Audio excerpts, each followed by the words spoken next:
Ciao ragazzi, allora in questo breve tutorial vediamo come effettuare come creare una pipeline di continuous integration utilizzando GitHub Actions. Se non sapete come funziona l'architettura di GitHub Actions, vi consiglio di vedere l'apposito video. Allora, iniziamo col dire che quello che noi creeremo è un progetto in una repository locale di una REST API, quindi di una REST API fatta con Node.js, quindi praticamente qualcosina di nuovo con un paio di endpoint di tipologia GET che possiamo sviluppare rapidamente. Praticamente una volta creata la repository locale vogliamo configurare GitHub Actions in modo tale che tutte le volte che facciamo un push vengono effettuate queste due operazioni, sia il build che il test, ok? Allora, il primo step che dobbiamo seguire è proprio la creazione di una nuova cartella di progetto. Quindi utilizzo questo nome, CI test node versione 1, ok? Lo vado ad aprire con Visual Studio Code. Eccolo qui, ed inizializzo quindi un nuovo progetto di Node.js. Guardate, prendo la PowerShell, la metto qui sotto, ok? Tramite il comando npm init. Ovviamente lascio tutto quanto di default, ok? E ovviamente il comando inizializza il mio package.json, ok?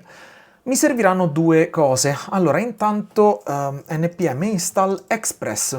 Express ovviamente è una sorta di lightweight framework per l'utilizzo molto rapido, tra virgolette, di alcune funzionalità di tipo client server, ovviamente per facilitarci il lavoro. E poi ovviamente che cosa mi servirà? Per effettuare i test rispetto alla mia piattaforma avrò bisogno di Jest, che è una libreria molto utile per quanto riguarda ovviamente sia il testing di codice standalone, sia il testing di chiamate asincrone come per esempio per le REST API. Quindi vado in npm install save dev, quindi lo integro soltanto nella piattaforma di development, quindi soltanto nella parte di sviluppo, Jest, ovviamente super test. Attendiamo qualche secondo e infatti vediamo che tra le dependencies c'è Express soltanto, tra poco appena finirà di installare soltanto le dev dependencies, ovviamente comparirà all'interno del package.json la relativa dipendenza soltanto per quanto riguarda la parte dell'environment di development. Ed eccolo qui, dev dependencies, Jest e super test. Allora, incominciamo con la creazione del nostro piccolo server, ok? New file, andiamo su index.js, eccolo qui. Allora, intanto vado a dargli le informazioni basilari di Express, quindi l'inizializzazione basilare di Express, quindi require Express, ovviamente l'inizializzazione e la porta di riferimento che sarà la 3000 in questo momento.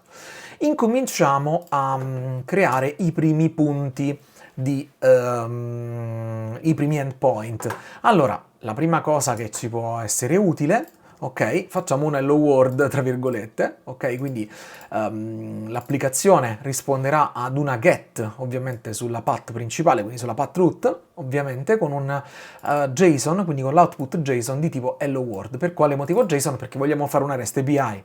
Ok? Quindi il secondo endpoint potrebbe essere un clone dello stesso, con un, per esempio, client, ok? Hello client, giusto per dargli un endpoint differente. Ovviamente effettuiamo la creazione, quindi la creazione del server, lo indento un attimo meglio, che rimarrà in ascolto sulla porta 3000 che abbiamo definito, e questo qui è un piccolo debug log che ci serve per capire se tutto quanto è andato a buon fine. Ok? Allora, una cosa importantissima, uno step principale per l'utilizzo di Jest e Supertest è proprio quello della possibilità di utilizzare o comunque sia di chiudere le richieste al server, semplicemente perché? Perché i test quando vengono effettuati, ok, devono ovviamente permettere la chiusura del server in maniera totalmente automatica, altrimenti la chiamata asincrona non termina praticamente mai.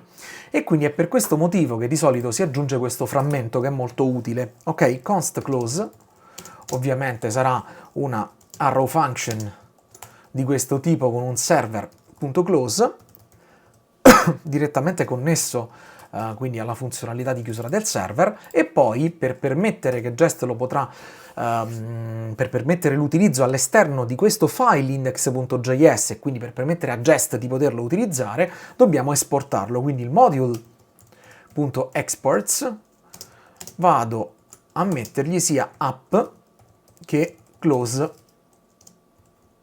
Ok, app per quale motivo mi servirà? Perché ovviamente dovrò accedere a tutte quante le configurazioni del server, l'avvio del server e così via, e close ovviamente sarà la funzione specifica per la chiusura, che è separata totalmente da quelle che sono le dichiarazioni degli endpoint e così via. Proviamo a vedere se tutto quanto funziona, ok? Per ovviare a questa, per vedere subito se tutto quanto è ok, digitiamo node, ok, index.js.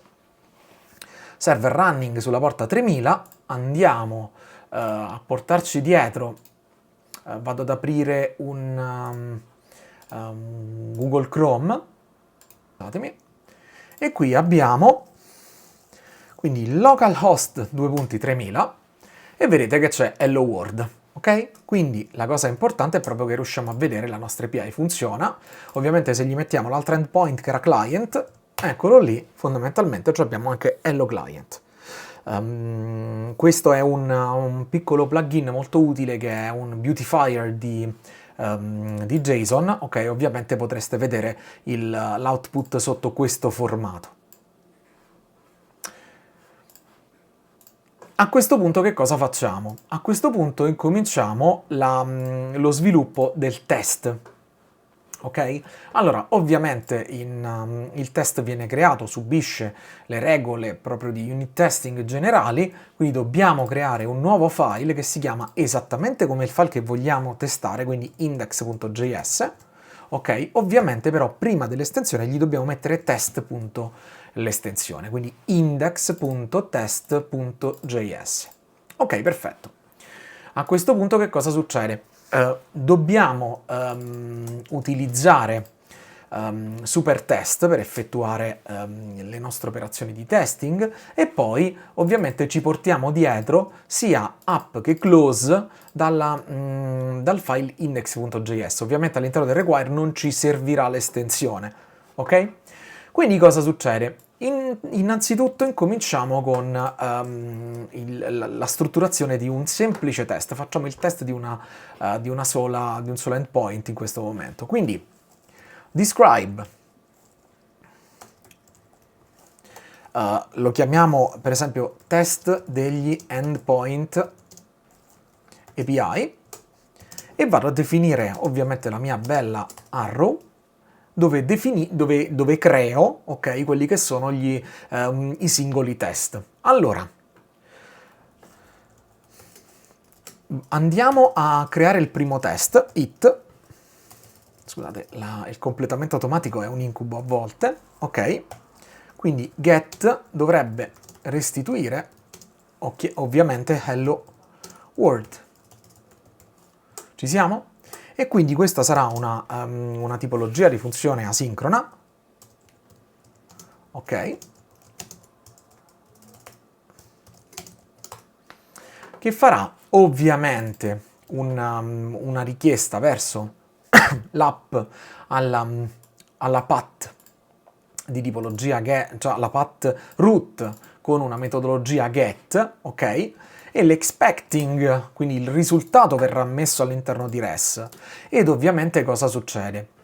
L'expecting, quindi expect, ve lo vediamo insieme, che res.statuscode, quindi la richiesta quindi lo status della risposta sarà uguale a che cosa? Quindi to equal a 200, per testimoniare fondamentalmente che è tutto ok. Poi, ovviamente, oltre allo status code per capire se la nostra API ha risposto bene, andiamo sempre su un expect res.body, ok? Punto equal, scusatemi, to equal, a che cosa? Beh, ovviamente dovrà essere uguale a quello che è l'output che ci aspettiamo. Quindi l'output che ci darà la index.js sarà sicuramente un message hello world. Quello che ci aspettiamo, quindi qui sotto, sarà ovviamente un message hello world. Se tutto quanto andrà a buon fine, il test passerà. Una volta che abbiamo effettuato questa operazione, che cosa dobbiamo fare per terminare il test? Ok, perché qui potremmo testare ogni singolo endpoint, la stessa identica, quindi la get della root dovrebbe restituire hello world. Se vogliamo farne un'altra, che cosa facciamo? La get di slash client dovrebbe restituire hello client e stessa identica situazione qui sotto restituirà hello client. Vediamo un po', ne facciamo un paio, allora, cambiamo idea. Una volta che abbiamo terminato quindi tutti questi test, chiudiamo il server. Quindi after all, perché? Perché sono delle richieste asincrone, quindi done, quindi dopo che abbiamo completato tutte quante le richieste, che cosa facciamo? Close, ovviamente. Che cos'è close? Close è l'operazione di server.close. Se premo il control e clicco su close, effettivamente vado a finire sulla mia index.js sulla funzionalità di close. A questo punto che cosa succede? Una volta completata questa operazione faccio un done, che è una direttiva di supertest. Se tutto quanto è andato a buon fine, che cosa facciamo? Allora, termino con il CTRL-C il mio server, non mi serve che sia avviato, ok? Che cosa gli devo inserire, fondamentalmente? Beh, vado in clear. Per effettuare il test mi vado a definire all'interno del package.json, guardate, la specifica all'interno di script. Vi ricordo che tutto quello che c'è all'interno di script può essere richiamato tramite npm test, in questo caso richiamo quello che c'è all'interno di test. Bene, non devo effettuare error no test is specified. Guardate, se digito npm test, esattamente quello che mi viene buttato fuori è il comando, ok, che è richiamato qui, ok? Bene, quello che dovrò fare sarà integrare all'interno di questo, del nostro script, quindi del nostro package.json, un nuovo elemento che si chiama jest, ok? Configuriamo jest in modo tale che il test environment, ok, ovviamente sotto virgolettato, sia node. Questo è uno script, questo è un pezzo di configurazione di jest, ok? Ed ovviamente tutte le volte che eseguiamo il comando npm test, ok? Che cosa andiamo a fare? Andiamo ad eseguire, anziché questo echo, andiamo ad eseguire jest, che equivale all'elemento che abbiamo appena specificato. Quindi a questo punto guardate cosa succede. Vado ad avviare quindi npm test, premo invio, parte jest, sono partiti tutte quante le nostre operazioni e se ci fate caso, guardate, one failed di one total. Uno è passato e l'altro è fallito. Vediamo un pochettino che cosa è successo. Guardate il message hello client e il message hello world, guardate perché abbiamo fatto, tra virgolette, erroneamente abbiamo richiamato lo stesso endpoint. Quello del client non dovrà richiamare la get su questo indirizzo, ma dovrà richiamare slash client. Quindi abbiamo la verifica che il test si aspettava hello client ed effettivamente gli ha risposto hello world. Allora guardate, ho effettuato la modifica, facciamo adesso ripartire il test con npm test, va in running ed eccoli qua. Tutti e due i test sono stati eseguiti con successo. Infatti test suite 1 è passato di una totale e all'interno del test suite, quindi del nostro blocco di test, ce ne sono due, ok? 0,89 secondi per effettuare questo test. Benissimo, e quindi la nostra piattaforma di test funziona. Che cosa dobbiamo fare adesso? Dobbiamo prendere questa operazione, quindi tutte queste operazioni, e non le dobbiamo fare da soli, ma le dobbiamo mandare direttamente all'interno di GitHub Actions, ok? E vogliamo che lui si occupi di effettuare i test per noi. Ovviamente, oltre ad effettuare i test, dovrà fare anche la build per controllare che tutto quanto il codice sia compilabile, che sia eseguibile e quindi corrispondere effettivamente ad una pipeline di CI. Vediamo come funziona.